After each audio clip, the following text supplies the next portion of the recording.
Hi everyone, so it's Magazine Thursday, which means we've got some stories out to tell you about, and we've also got a great show in the newspapers this week, so I'm going to talk you through those as well.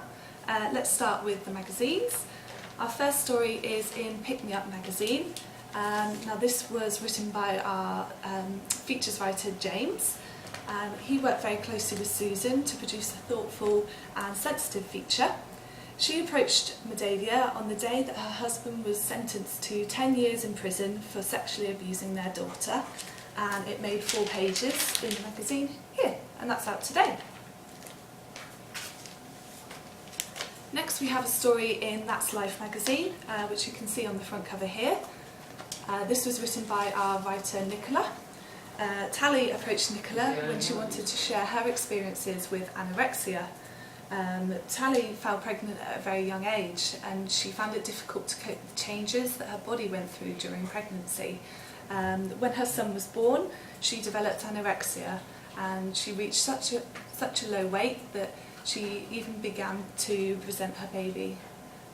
It wasn't until her 2-year-old son stepped onto the scales to copy her that she was able to turn her life around. So her inspiring story is in That's Life magazine this week. So that's it for magazines this week, but we've had a great show in the newspapers. The first thing to tell you about is Connie Lloyd. She made the papers last week, which I'm sure you would have seen. She is the little clown nose baby. Basically, she was born with a birthmark, which you can see here. She's now 2 years old, and she's had successful surgery, and she's now really cute, and you can see her down here. So we secured global coverage, including the Daily Mirror, the Daily Star, the Daily Mail, the Daily Express, the Sun, and even the Daily Telegraph. We also secured a really sensitive feature in Reveal magazine, which was out on Tuesday. So the next thing to tell you about is our story, which was out in the papers yesterday. You may have seen this before in Star magazine, and we also put a link out on the Facebook page yesterday. This is Cynthia. She previously had gastric surgery because she was obese.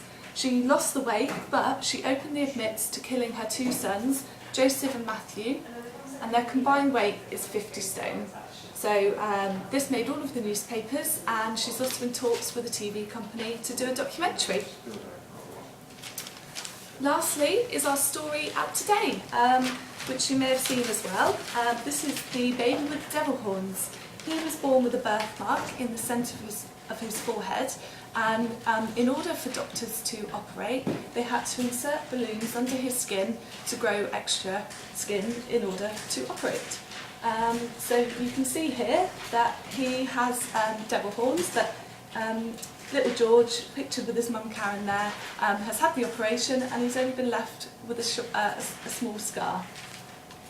So that's it for this week. If you have got a story that you'd like to tell, or you think that you have a cause that you'd like to get out there across the newspapers, TV, radio, then we'd love to hear about it.